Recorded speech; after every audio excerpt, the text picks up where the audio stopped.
We'll get to tonight's Game 4, but first some highlights presented by Hilton.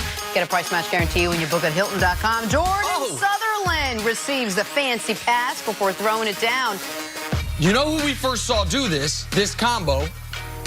Steve Nash and Amari Stoudemire in a dunk contest. Yeah, okay, that is true. Steve Nash, what Nash is nice with it. See, didn't I try to do that in the office with the golf ball? Yeah, you try to put my eye out, too. Anyway, Canadian slam dunk champ Jordan Kilganon dribbles off the backboard not once, not twice, trace. Okay, so not only are the Toronto Raptors representing Canada, but my man, I see you. Oh! Shirtless wonder. Oh, that's nice. That's like 3 taps on the backboard. Oh, yeah. Tap, tap, tap. 2, 3. Can we get him in the big 3? Can he shoot a jump shot? Let's do something with that. Oh, Jenna, what's this? Dolphins minicamp, Ryan Fitzpatrick pulling on his inner Patty Mahomes. The no-look to Devontae Parker. Ryan Fitzpatrick was trying to throw it where he was looking. And Devontae Parker just happened to be where it went. And so now it looks like a no-look pass. Ryan Fitzpatrick was not trying to do this. Dolphins fans, the annual summer watch of Devontae Parker, the high-rising first-round pick. Yes, he's sensational in the mini-camps and OTAs. We don't need Jarvis Landry. We've got a #1 in Devontae Parker. A little toe-tap, drag, swag. Back to tonight's Game 4. Klay Thompson will suit up after missing Game 3 with that strained hammy. Warriors find themselves down 2-1 in the finals for the first time since they trailed Cleveland in 2015. Despite trailing and despite all their injuries, Steve Kerr says his team is unfazed by the situation. It just feels like business as usual, honestly. I hope that doesn't sound arrogant, but the benefit of having been through 5 years of this is we have literally seen everything. You know, we've lost a 3-1 lead in heartbreaking fashion. We've come back from 3-1 down. We've had to win a Game 7 on the road. We've been without Steph Curry for series. We've been without Kevin Durant. We were without Klay last night. Our opponents have been without key players. So you can name it, and we've seen it. You almost feel bad for the Golden State Warriors with all the hardship they've had to deal with the last couple of years. Yeah, it's been so tough. Nick, what do you make of Steve Kerr's confidence? It's the only way the Warriors know how to operate, and it's how they've operated, honestly, ever since they won the first championship and then had that regular season. They will never panic. They believed after Kyrie hit that shot, Steve Kerr has said it, the only series they've lost in these 5 years, he said, I still thought we were going to win. At no point did I think we were not going to win until the confetti's falling, or the confetti didn't fall, but until the Cavs are celebrating and we didn't win. And since then, they have not lost a game that actually mattered. They have not been eliminated since Kyrie hit that shot. So I don't think it's false bravado. I think it's real bravado. I think the Golden State Warriors still feel like they are the favorites. I think the Golden State Warriors feel like as long as we've got 2 of our guys, of our top 3 as far as scorers in KD, Steph, and Klay, we're better than you. And you might say that the evidence is they're not. They've been outscored 10 of the 12 quarters. That they are dealing with more injuries in this playoff run than the 4 previous playoff runs combined. All that's true. But I don't think Steve Kerr, I don't think it's fake confidence.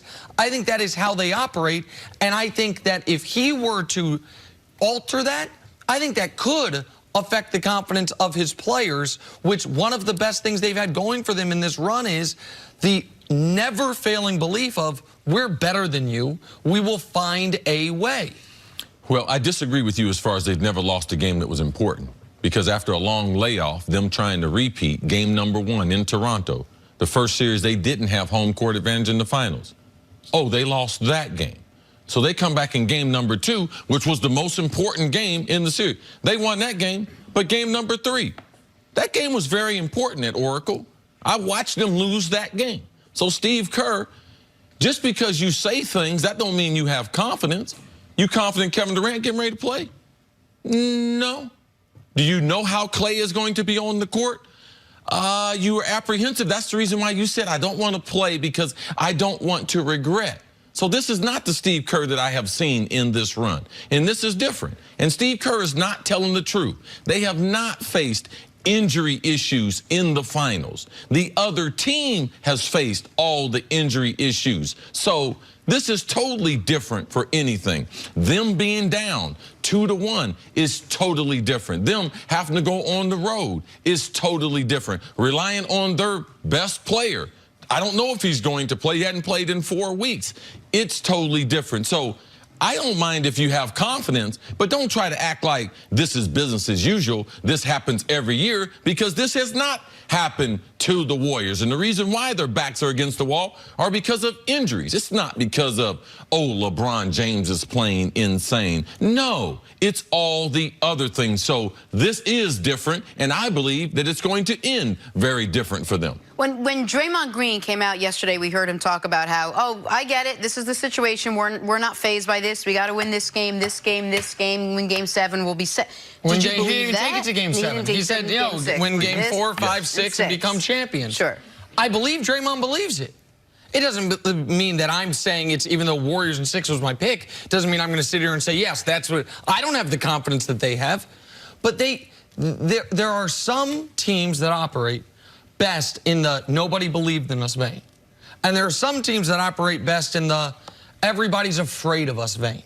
And the Warriors have been operating in the everybody's afraid of us vein ever since they won that first title and then won 73 games. And then they doubled down on that because the only team that wasn't afraid of them, Cleveland, they got Kevin Durant to come help them against Cleveland almost exclusively. Would you say it's their experience, though, that's really given them the edge? The fact that there's no scenario whereby they haven't been yet? Let me jump in real quick on that. I think Chris's point is what's given them the edge throughout these playoff series among the talent. They were better, and they were always the healthy team. If there was injuries involved in a series, it was always the other team. And that was, Steve Kerr now can say we've dealt with injuries. That's your point, is that all the other things they've seen before, they've never seen this part of it before. They overmatched anyone that we've seen in the playoffs. I've been covering all these playoffs. Man, we tried to make up stories of how teams are going to compete against him. They had more talent. They had a better bench. They had a more veteran experience. They had all those things. They don't have that now. You know what their experience is? How good is Andre Iguodala now? Because we're going to leave him open tonight. How much confidence you got in him? Huh? Draymond Green, outside of 10 feet. How much confidence are you going to have in him? So this is totally different. I'm just looking at it that way. I'm not trying to make up something. They're down 2-1. Klay Thompson's coming off a strained hamstring, didn't play in game number 3. Which team do you have more confidence in? Right now, I believe, because they will not have Kevin Durant for an extended period of time, the Toronto Raptors.